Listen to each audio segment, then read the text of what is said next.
Doctor स्वातीने तिच्या नवऱ्याला doctor निलेशला phone लावला आणि ती म्हणाली की तुझं जेवण झालं असेल तर लवकर हॉस्पिटलमध्ये निघून ये. आताच एक हार्टची पेशंट आली आहे, तिची हालत खूप खराब आहे, ती तुझ्याच गावची आहे, तिचं नाव कुसुम आहे. कुसुम नाव ऐकताच डॉक्टर निलेशचं हृदय जोरजोरात धडकू लागलं, कारण कुसुम तर डॉक्टर निलेशचं पहिलं प्रेम होतं. कुसुम बद्दल तुला माहित आहे का? तुझ्याच गावची मुलगी आहे, 30 वर्षाच्या आसपास तिचं वय आहे. तिचा भाव आणि तिची आई पण तिच्या सोबत आहेत. खूप गरीब घराण्यातील आहेत. तू म्हणत असेल तर मी त्यांना ऍडमिट करून घेते. डॉक्टर निलेश लगेच तिला म्हणाला की हो, तिला ऍडमिट करून घे आणि लगेच ट्रीटमेंट पण सुरू कर. मी 15 मिनिटात तिथं पोहोचतो. तुमचं डॉक्टर निलेशचं पहिलं प्रेम होतं. कुसुम बद्दल तुला माहित आहे का? तुझ्याच गावची मुलगी आहे, 30 वर्षाच्या आसपास तिचं वय आहे. तिचा भाव आणि तिची आई पण तिच्या सोबत आहेत. खूप गरीब घराण्यातील आहेत. तू म्हणत असेल तर मी त्यांना ऍडमिट करून घेते. डॉक्टर निलेश लगेच तिला म्हणाला की हो, तिला ऍडमिट करून घे आणि लगेच ट्रीटमेंट पण सुरू कर. मी 15 मिनिटात तिथं पोहोचतो. असं म्हणून जेवण अर्ध्यावर सोडून डॉक्टर निलेश हॉस्पिटलमध्ये निघाला. खूप फास्टमध्ये तो हॉस्पिटलमध्ये पोहोचला.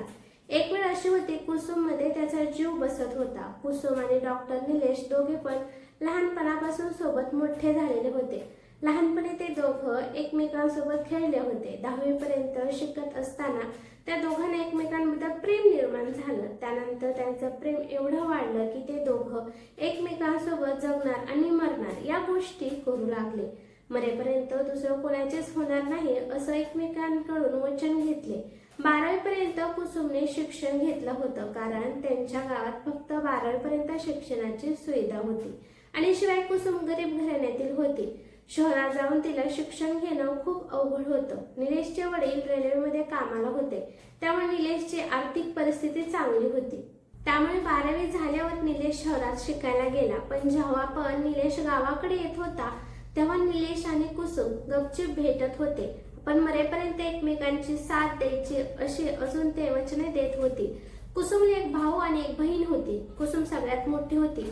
कुसुमचे वडील ती लहान असतानाच देवाघरी गेले होते. कुसुमची आई शेतात जाऊन काम करून घर भागवत होती. शाळा सोडून घरी बसल्यावर कुसुम शिवणकाम शिकू लागली आणि मग ती स्त्रियांचे ब्लाऊज कपडे वगैरे शिवू लागली आणि यातून ती तिच्या आईला मदत करू लागली आणि त्यामुळे तिचे भाऊ बहीण पण चांगली शाळा शिकते.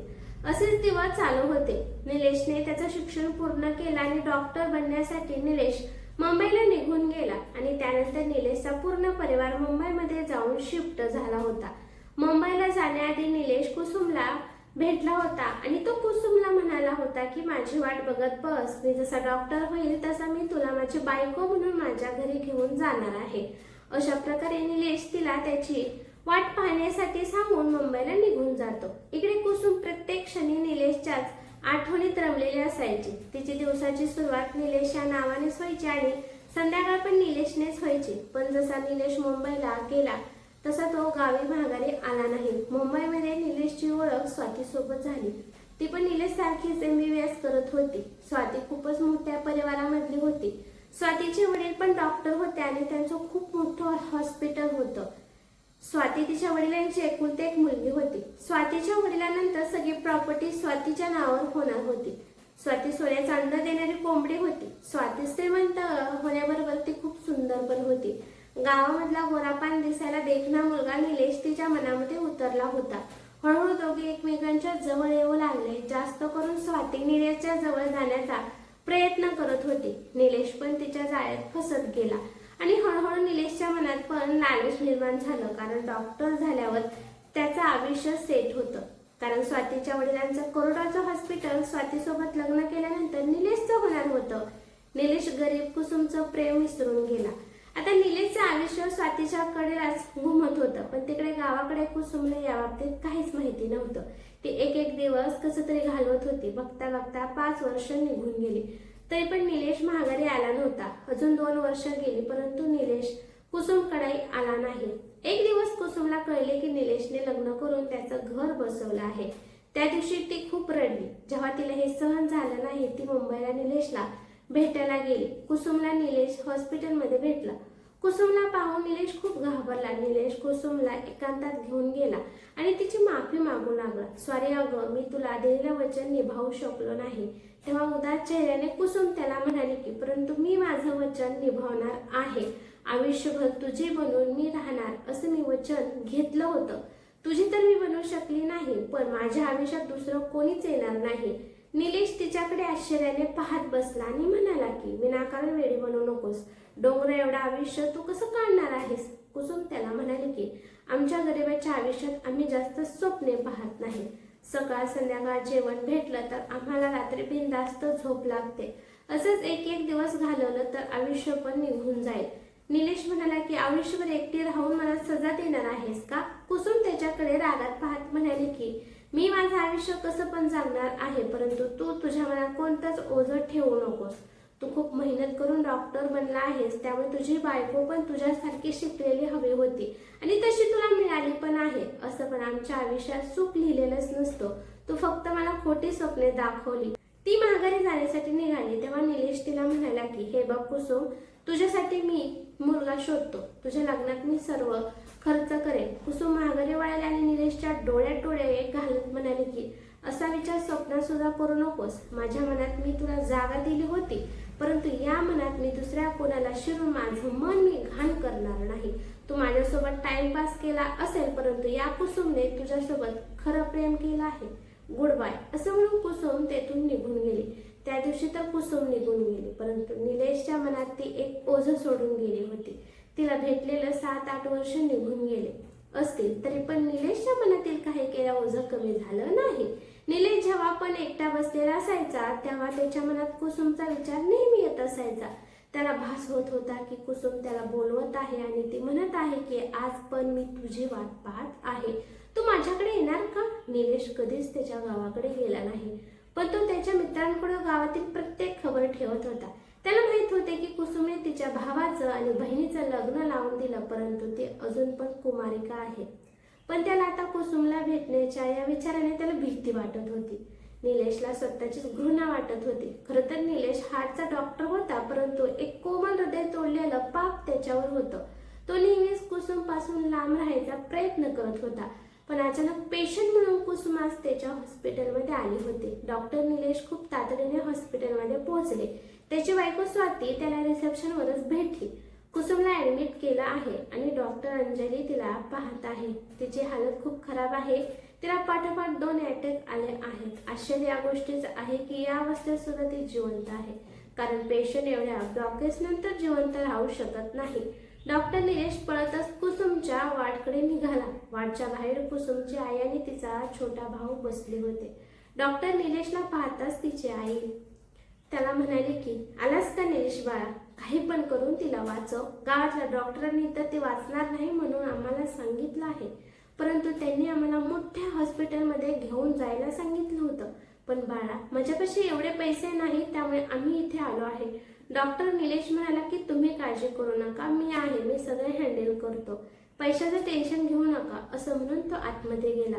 डॉक्टर अंजली त्याला बघताच म्हणाली की बरं झालं सर तुम्ही आला. मी हिला इंजेक्शन दिलं आहे. मी हिच्या काही टेस्ट सुद्धा केल्या आहेत, परंतु अजून तिचा श्वास व्यवस्थित होत नाही. तुम्ही बघा, ऑक्सिजन लावला आहे तरी पण ती किती धापा टाकत आहे. डॉक्टर निलेश डॉक्टर अंजलीला म्हणाला की तुम्ही जावा, मी आता बघतो. जाता डॉक्टर अंजली निलेशला म्हणाली की डॉक्टर, आजपर्यंत मी एका स्त्रीच्या हृदयाची एवढी वाईट अवस्था कधीच पाहिली नाही. काय माहित हिला अशी कोणती नशा आहे त्यामुळे तिचं हृदय एवढं बेकार झालं आहे. डॉक्टर निलेशला माहित होतं की तिला कोणती नशा होती. तिच्या मनात प्रेमाची नशा भरलेली होती आणि प्रेमाच्या पायी तिने तिच्या मनाची एवढी वाईट अवस्था करून ठेवली होती. डॉक्टर अंजली निघून गेल्यानंतर निलेशने खूप लक्ष देऊन कुसुमला पाहिलं. कुसुमचे डोळे बंद होते. थांबून थांबून तिला झटके आल्यासारखे होत होते. त्यानंतर निलेशने तिला व्हेंटिलेटरवर ठेवलं, त्यामुळे तिला श्वास घेण्यासाठी ती मशीन काही कामी येईल. अचानक कुसुमने डोळे उघडले. तिची नजर निलेशवर पडली तर हळूहळू तिचा श्वास व्यवस्थित होऊ लागला आणि काही क्षणातच तिचा श्वास नॉर्मल झाला. माहित नाही हा ती व्हेंटिलेटरची जादू होती की तिचं हृदय निलेशला पाहण्यासाठी तसं धडपडत होतं. जेव्हा कुसुमने निलेशकडे पाहिलं तेव्हा निलेशने लगेच त्याचे डोळे खाली केले. कुसुमने त्याला हाताच्या इशाऱ्याने जवळ बोलवले आणि तिने ऑक्सिजन मास्क आणि व्हेंटिलेटर काढायला सांगितलं. निलेश म्हणाला की नाही, मी आता हे काढू शकणार नाही, पण ती काही केल्यास समजून घेत नव्हती. त्यामुळे निलेशने तिचा ऑक्सिजन मास्क काढला. निलेश रागाने तिला म्हणाला की प्लीज कुसुम, मला माझ्या परीने तुझा इलाज करू दे. कुसुम थोडीशी हसली आणि म्हणाली की निलेश, तू कसा आहेस? निलेश म्हणाला, मी ठीक आहे, परंतु तू अजिबात ठीक नाहीस.